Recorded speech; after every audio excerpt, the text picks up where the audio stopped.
If you're struggling with middle game planning, then this video is 100% for you. I'll literally be going over what I took to move from an average player to a FIDE master. So you don't just want to be watching, you want to be taking notes. Not just learning, but mastery. Now, this guy is rated roughly 2000 plus, and with that, I played knight to f6 in this game. Now, I'll be going over the opening a little bit in detail as well, because you need some opening knowledge to be able to play middle games more accurately. Now, that doesn't mean that you have to know your theory. If you don't, all you need to do is to simply just bring out your minor pieces and actually put a pawn in the center. Get your king safe and you'll also be fine. But for this, we're having a queen's gambit declined, and we have a small exchange in the center. Now, if this is not your opening, this is still a chance to actually learn how to move pieces in unfamiliar territory. Now, here we have bishop to g5, and now we have knight to d7. This is why I'm telling you guys it's important to know your openings, because if you don't, you will fall into a lot of traps. Now here, if white takes on d5, that's obviously a blunder. I won't take too much time on this. I'll just put this on the board. After you literally hung your queen, you'll win it back with bishop to b4 check. Look at this board again. White is forced to block, and will be literally up a piece after that series of exchange happens. Now, again, he's 2000. He didn't do this. He played no pawn to e3.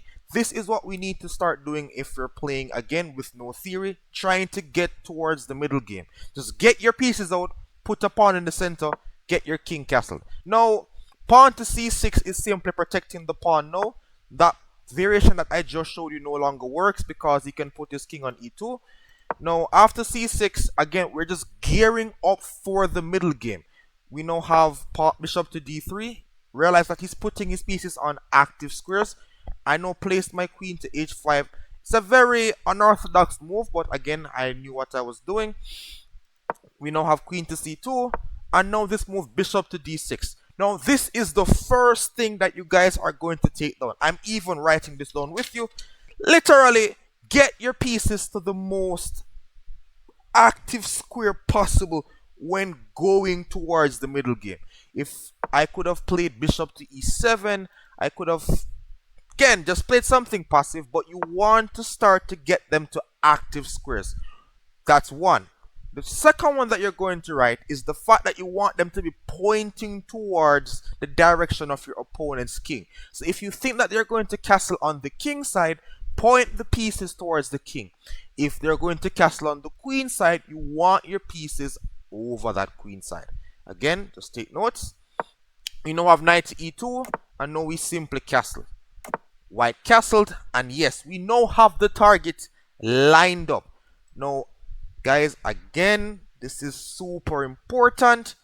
We now have rook to e8. I'm simply getting pieces to good squares. My rook on an open file. Bishop attacking. And this is officially gearing up for the middle game. Now, we have pawn to a3. Now, I normally call the middle game here once your minor pieces are out. In this case, I have my bishop on c8, but nonetheless, we'll still be continuing. I'm going to be pointing my pieces towards the king side.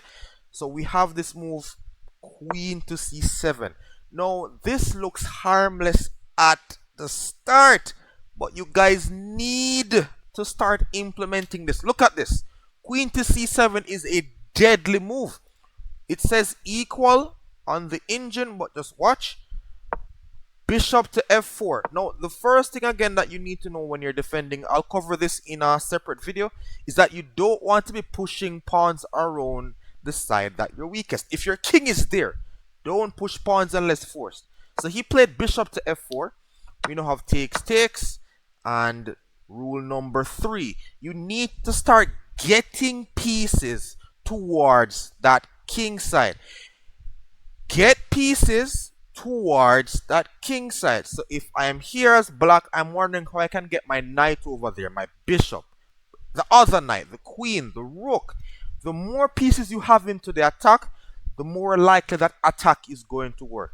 No, the biggest mistake I see persons make in middle games is just focusing on their own plans and not caring about what their opponent is going to do.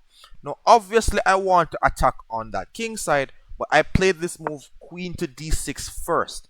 Now, if I blindly started again moving my pieces, then there's this move knight takes d5, and as you can see, my queen is currently pinned. So if I take, I would have literally lost material in this position. So again, stay alert for tactics. Queen to d6 on the board, and now we have pawn to b4. Now, I said this earlier, so you need to count the amount of attackers versus the amount of defenders. Now, I have two possible attackers on that king side, and he only has a knight. I was contemplating to already start my attack. Now, for average persons, they would not even realize that this could be dangerous for the white pieces, which is why I'm trying right now to open your eyes for these kinds of scenarios. Now, this move pawn to g5, I didn't play it in the game because it doesn't work. It's just to show you that there's actually poison in these types of positions. He has to move his knight. Let's say knight goes back to e2. I will then utilize my two pieces to actually formulate an attack. And if he defends, knight to g3 is the correct way, but let's just show you what happens if he doesn't do it. We have no queen to h6, and these two pieces are proving absolutely brutal towards the white side. So, but fortunately for him, he has knight to g3, and after queen to h6, there's h3. So there is enough defense. Now, I like to calculate a lot. Now, for this, if I realize that my attack isn't working, it simply means I don't have enough forces into the game. So with that, I simply brought my knight back to f8. Now, if you play a move such like this and you don't have a plan, that's bad. You want to play the moves with the right ideas behind them. Knight f8, if it's a case you don't know what to do and you're just moving pieces, that's bad. I am trying to get my pieces towards that king side. I'm also freeing up my bishop for the attack. We now have h3, and this brings us back to my point I was explaining to you guys earlier. You do not want to push pawns at the side that you're weakest. Now, if you look at Stockfish, it's even recommending h3. This is a quick ticket to death. Now, h3, I'm simply again following the principles, getting pieces to that side of the board. Knight to g6 on the board, and we're seeing again where it's recommending that knight takes g6 is good. Guys, open your eyes. Look what's about to happen. For me, I am more over moves like knight to e2. You need to actually start getting pieces protecting the king. Engine chess and human chess, two separate chess. Now, knight to g6, he captured, and I then retook with my h pawn. Now, again, this one has to be written down, guys. Look for pawn breaks when playing the middle game. Pawn breaks, guys, pave the way for your pieces. So literally, the reason why you don't push pawns around your king, it's because it's giving entry points for your opponent's pieces. My opponent then played pawn to b5, and I know you guys guessed it. I have one piece over there, two pieces over there, another hungry piece over here. Everything wants to attack, but there are currently no entry points to that king side. How do I get this done? g5. I am now paving the way for pieces. Stockfish is saying this is equal. I'm telling you, from a human's point of view, this is nail biting. Again, he died in like a serious fashion. I'm telling you, I should have maybe rated this video PG something. I don't know. But we have rook to e1, and he already started panicking. He's planning to get more pieces into the defense, but nonetheless, I played this move pawn to g4, absolutely shattering the king side position. If he takes, we already know what's happening. Like, everything over there is going to kill him. So he did not do this. He tried to close the attack with this move, pawn to h4. Now, another thing that you guys need to know is that when you are attacking, the side that you are attacking on, you need to open up that side, like literally burst open that structure as you're seeing now with pawn to g3 and get pieces over there. Pieces will attack. Now he played pawn to f3. Guys, I'm telling you, I don't even know how I'm forcing so many things in one video. I'm going to have to like even chop it up again more in the future. But for this one, look again. I look for moves in my opponent's half of the board. In the middle game, you need to be looking for things to exploit. You need to be looking for weaknesses, weak points. Before, if you are struggling and you don't see one, that's where the pawn breaks come in handy. You start to create weaknesses with pawn breaks. Guys, it can't get any simpler than this. No, with my perfect arrows, I have seen this target on h4, and that's where I came up with this move, knight to h5. Now guys, if you change the way you look at chess, you change the moves you play in chess. It is literally all you have to do to start improving in your middle games. Look at the board differently, start targeting weaknesses, and get your pieces active. Now queen to f6 and queen to h4. Again, look, there's no way for me right now to get to that h4 pawn.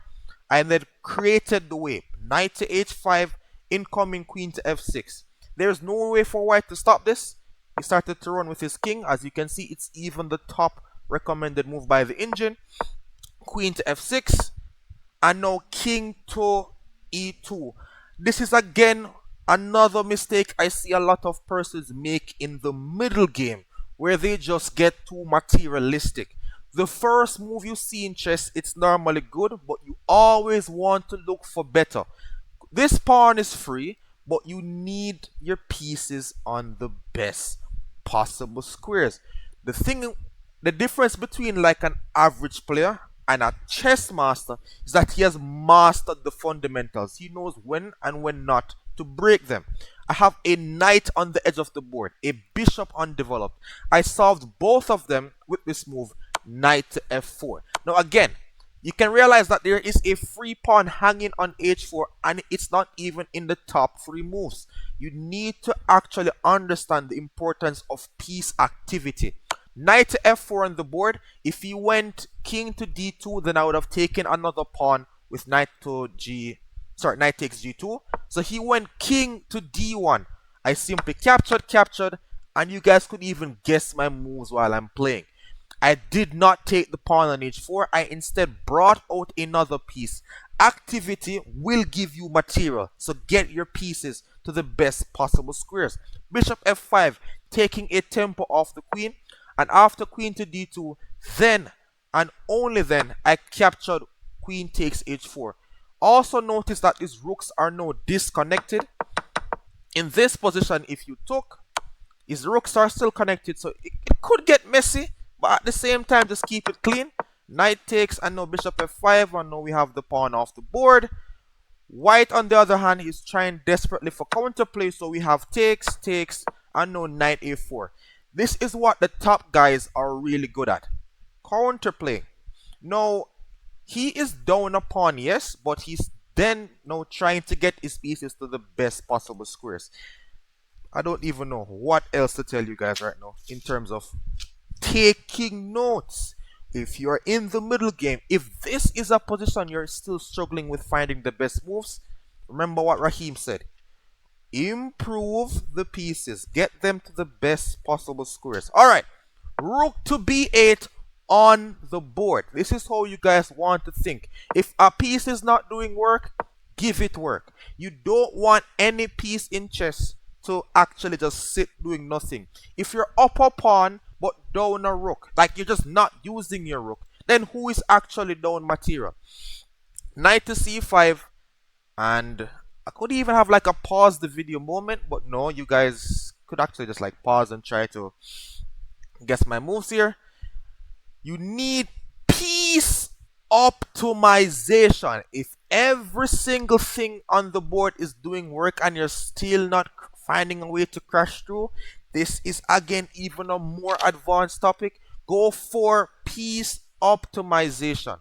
Like if everything is looking okay, you want them to be further down more in white's position, or black depending on which color you're at. And then you'll find a move such as rook to b6. So it's like everything is doing good, yes. I'm looking for ways to infiltrate, so I then bring my rook to b6. Guys, he played queen to c3 and now queen to h2. So look, queen was okay, my rook was okay, this was okay, but I am again putting them to perfect squares, again optimizing all pieces. He went rook to e2 to defend the g-pawn. I simply doubled.